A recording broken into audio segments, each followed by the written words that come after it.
Hi, I'm Morna Edmondson. I'm the Artistic Director of Elektra Women's Choir. Thank you for choosing to spend some time with us today. Over the next hour, we're going to play for you several tracks from our CDs and 3 videos from live concerts. Remember the day when the choir could all be close together and the audience members could be close together and we could all be in the same building together? Well, we get to relive a little bit of that in this performance today. Our mission is to inspire and lead in the choral art form through excellence in performance and the creation, exploration, and celebration of women's repertoire. So over this time together today, we're going to share with you a little bit about how we've done all that for the last 3 decades, and also how we've had to pivot, like the rest of the world, and do those same things of creation, exploration, and celebration during a pandemic. We have 2 tracks for you right now. There's Your One and Only Life. This is one of the live concert performances back when we did a special concert for Stephen Smith's 50th birthday celebration. So this is his arrangement of Susan Crowe's Your One and Only Life. And before that, we're going to start off with a bang with Voices of the Universe by Nicholas Ryan Kelly. Give me to hold us. Voices of the universe.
Hello, my name is Denise O'Brien. I'm a charter member of Elektra Women's Choir, and I've had the honor of singing with the choir in each of our 34 seasons. The idea of Elektra Women's Choir started over a glass of wine at a social gathering. Morna Edmondson and Diane Loomer realized there weren't very many women's choirs across the country at this point, so it was probably time to start one. How to do that, though? Well, they put out the call to friends and colleagues, experienced singers all, asked if we were interested, and gathered us together for a reading session. So the first official meeting of what would be Elektra Women's Choir was in Diane Loomer's living room on a lovely summer's evening. We had, a dozen, maybe 15 pieces of music to try sight reading our way through. A lot of it had been sourced from high schools and the music library, in fact, wherever they could find some treble music. There were some wonderful gems like Mendelssohn's Lift Thine Eyes and Bartok's 6 children's songs. The problem was, a lot of it was indeed for children's choirs, which wasn't really appropriate for an adult women's choir, neither in subject matter or in musical challenge.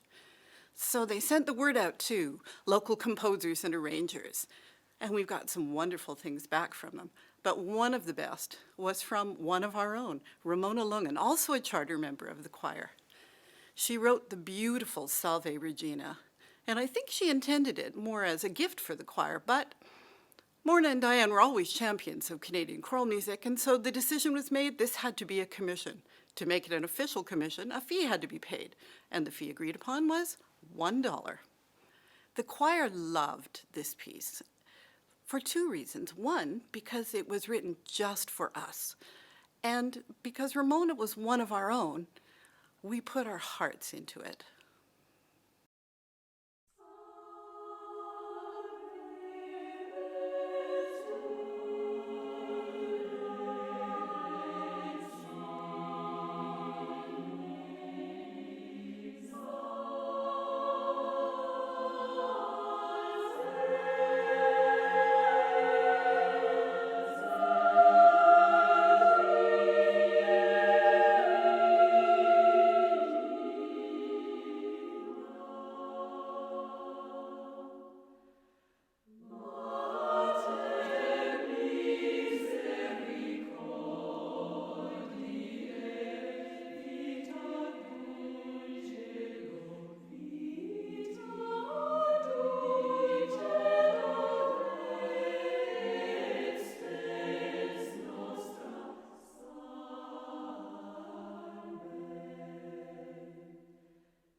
Hi, I'm Stephanie Liu, and I can hardly believe that next year will be my 10th season with Elektra. One of the things I love about our choir is the opportunity that we have as singers to work with different musicians across the country and even around the world. One memorable collaboration was with Canadian percussionist Beverly Johnston.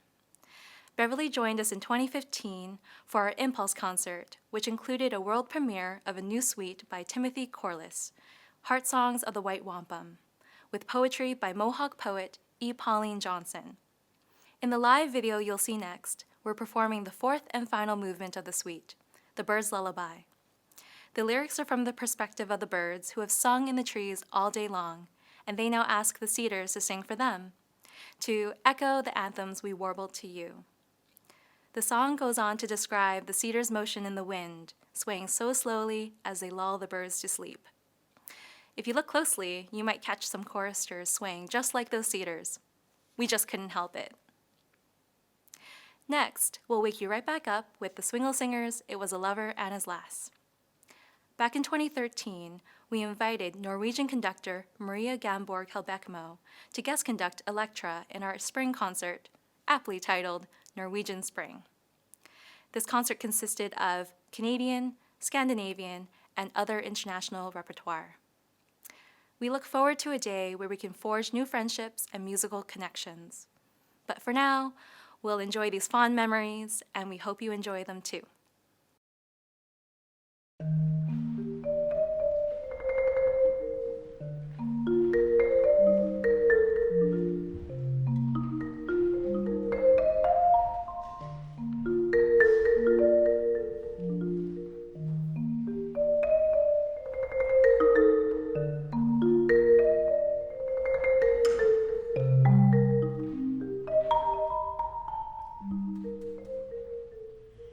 See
My name is Sheila Little, and I'm an Alto 1, and I've been singing with the Elektra Women's Choir since 1994.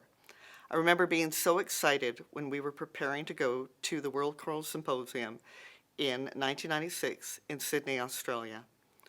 When we had done a concert of all our repertoire to take on tour, we had a sold-out audience. They gave us a standing ovation, and the choir was in shock. Unbeknownst to us, a sheet of paper had been placed in each program with the words Bon Voyage on it. When they lifted that up to the choir, I wasn't the only choir member fighting back the tears. That tour proved how important we were to the women's choir movement worldwide. We were treated like rock stars, and we had no idea how unique our sound or our repertoire was. The following year, we were invited to the ACDA Nationals in San Diego, where we performed for a packed stadium of excited delegates.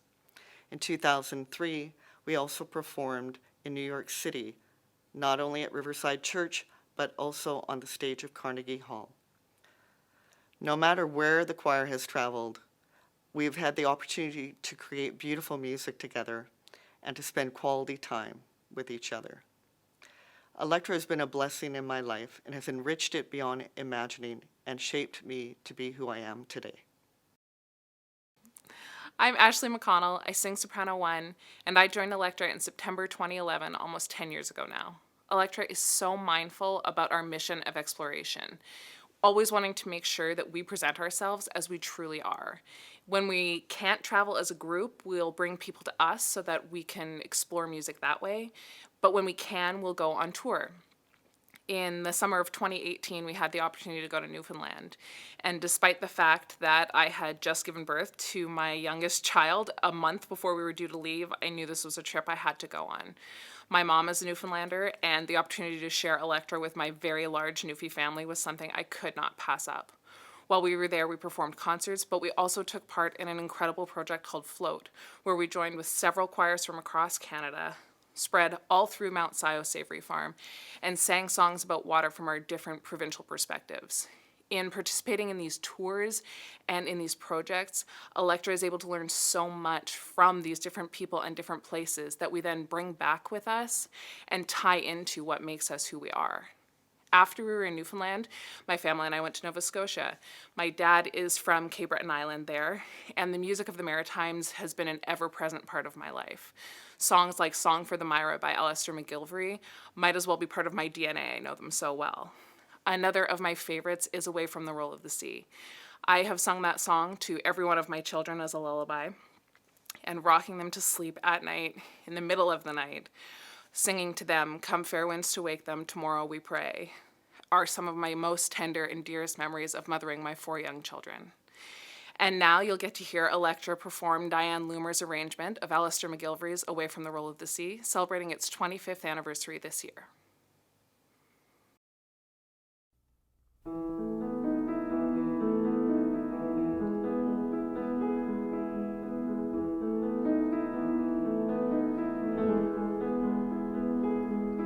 So crafty the harbor that's still and serene, give no indication what their ways have been.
Hello, my name is Janine McGaw. I sing soprano 1 with Elektra.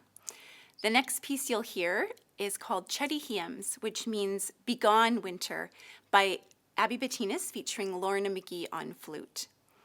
I remember performing this piece on our 2017 tour to Barcelona for the World Symposium on Choral Music, which is a highlight of my Elektra experiences. I had been singing with Elektra for 14 years at that point, and this was the most significant choir tour I had ever been on, and remains so to this day. As I reflect back on this, several things come to mind. First, the amazing cultural experiences that I got to have while touring with Elektra. For example, wine tasting in France, singing in ancient cathedrals with amazing acoustics. And a highlight for me was experiencing the transcendental architectural work of Antoni Gaudi's Basilica de la Sagrada Familia in Barcelona, thanks to the prompting of some of my fellow electrolytes. Second, I remember the camaraderie of spending time together, traveling, sightseeing, eating amazing food, and singing. In particular, I remember as we smilingly persevered through the sweltering summer heat, wearing floor-length black velvet dresses. I'll also mention that I was training for my first full marathon on this tour, so I was fitting in long training runs whenever I could, ideally early in the morning before it got too hot out. Incidentally, I have Elektra to thank for getting me into running in the first place, but that's another story. Anyways, on the day of our final concert, I had plans to go for a run between the rehearsal and the concert, and our hostess from the World Symposium assured me there was a shower I could use to freshen up before the concert. So, after the rehearsal, I headed off into the hot afternoon sun, deciding to run to the Mediterranean. And when I got there, I couldn't resist a quick dip in the water. Then I laced up and headed back to the concert hall for my shower. However, our lovely hostess could not find the key for the shower room. So I did the best I could with paper towels and water from the tap, put on my dress, and performed that evening with salt water from the Mediterranean still in my hair. A final thing that comes to mind as I reflect on this 2017 tour is, of course, the music. The piece you'll hear in a moment, Hyems, is one that we performed at the stunning Palau de la Musica, which is said to be one of the most beautiful concert halls in the world. I remember feeling chills down my spine, even in the heat of summer, as we stood on that stage with beautiful stained glass overhead, mosaic and sculpted images of female musicians lining the walls behind us, and sculptures of flying horses and Valkyries emerging from the balconies and arches overhead.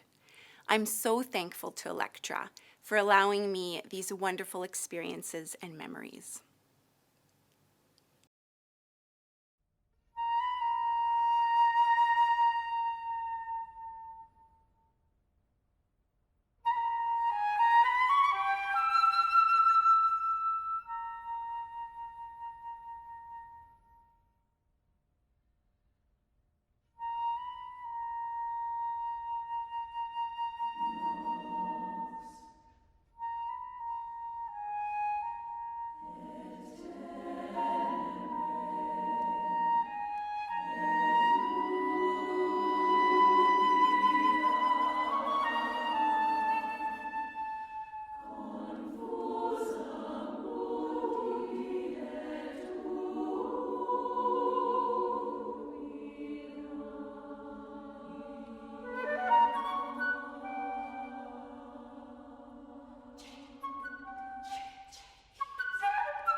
Hi, I'm Anisha Varghese, and I'm one of the newest members of Elektra, singing with the soprano 2 section.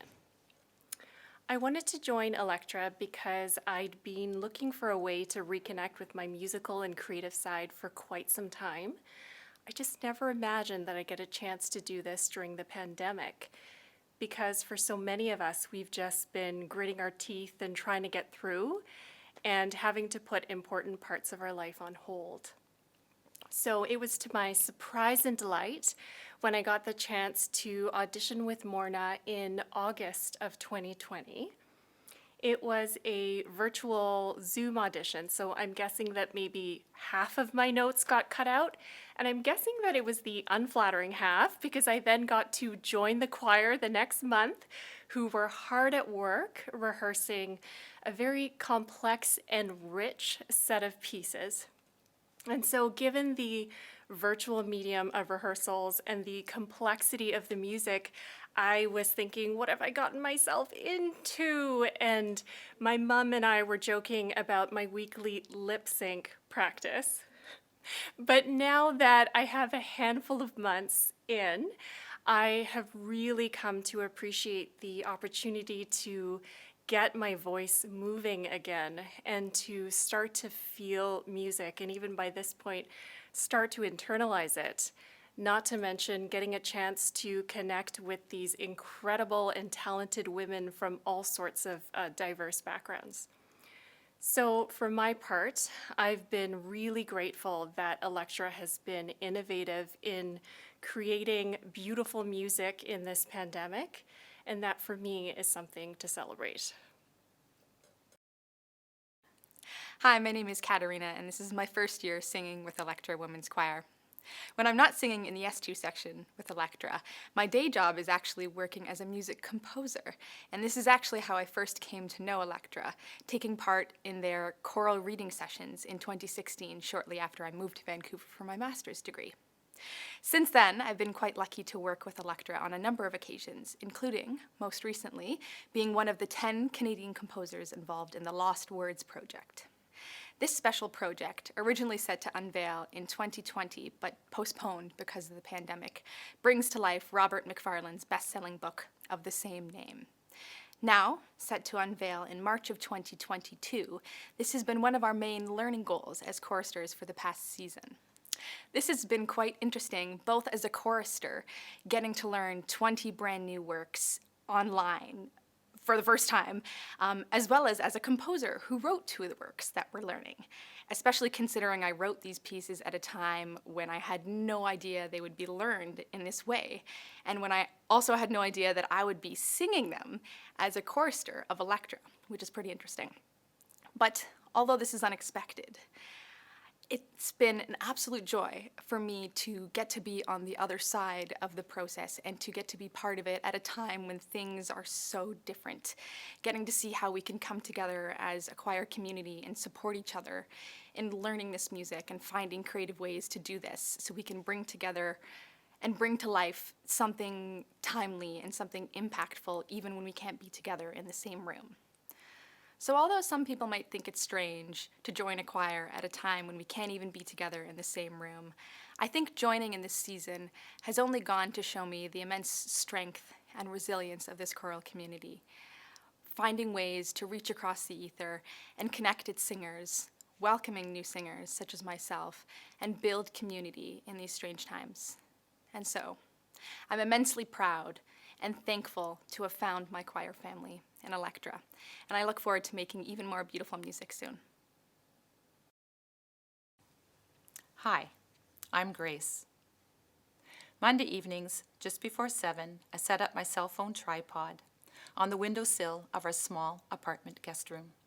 Cushions are tossed against the door as a sound barrier, so my husband isn't overwhelmed by my singing voice while watching hockey. I enter the meeting ID of our online Zoom rehearsal and look forward to seeing familiar faces. Morna is already present, greeting us. As a section leader, I scroll through screens looking for alto ones. Vocal warm-ups begin. I sing quietly so my neighbor can't hear me, and I'm thinking this is a sound of one voice. and sadly, no one will be joining me. I am, however, filled with gratitude that there are about 40 participants, my singing friends, my wonderful singing friends, who commit to making music together as Elektra Women's Choir every single week. Midway through rehearsal, I move my cell phone on top of a stack of containers on the spare bed. This puts it in a better position in front of the keyboard, so I can co-lead our Alto 1 sectional. Metronome on, count it in. Together we work through the inspiring and challenging music of the lost words. I believe we are feeling well prepared with our music, perhaps even more so than before the pandemic, because we have extra time and there are so many recordings to listen to in advance. This is where we are now, but it won't be forever. Music brings us together in our guest rooms, our home offices, our living rooms, whether we are rehearsing or enjoying performances made so accessible on our screens. It's a beautiful thing for now. It's been a very different year for choirs during the pandemic, and we've been, I think, quite successful in finding new ways to be creative, to explore, and to celebrate our music. I particularly want to talk about the Light of Hope Returning for a moment, this wonderful work by Sean Kirshner, the collaboration with Women Sing from California, and featuring the artwork of the wonderful Syrian-American artist Kevork Morad. That is a 70-minute video that will come back next December, so I hope you'll look for it, The Light of Hope Returning. We also did a collaboration. We were a total of 6 Canadian women's choirs. It was led by Myriad Ensemble from Ontario, and together we put together a virtual choir of a piece called Hands by Jocelyn Hagan. We also took our youth mentorship program, which is usually a time for 12 singers to come together and sing with us in concert. We took that online and we did a virtual choir performance of Oh Sister by Kathleen Allan. So that's also on our YouTube channel. And right now, in addition to learning the lost words, which has occupied us, as some of the singers have said all year, we're also learning to sing in the Squamish language because we're learning a new piece by Patrick Carabray. And that's an example of a piece that would have been done in a live concert and now is going to be a video. And I think it's actually stronger as a video. So some of these pivots have taken us to really great creative places. We invite you to visit us on our website. You can sign up to receive our monthly newsletter there. You can explore links into our YouTube channel, to our repertoire list, to all kinds of news that we have there. And you can support us there if you feel so moved. Do write to us. There's a Contact Us link there, and you can just tell us how you're doing and what music you're discovering during the pandemic. And we're going to leave you with a piece by Stephen Smith. This is one of our favorite all-time pieces of every Elektra singer who's sung it. This was written for a concert called Kindred Spirits in 2011, which was with Sheila Rogers, the broadcaster, wonderful broadcaster. And this piece is on a poem by Sheila's good friend Lorna Crozier. And the piece is Solitude. And it talks about a lakeside setting at night where it's very, very still, but you can hear occasional sounds of geese and the sounds of the lake. And it says, sometimes the dark's so dark, nothing can move through it, but music does, and voices, and you go on.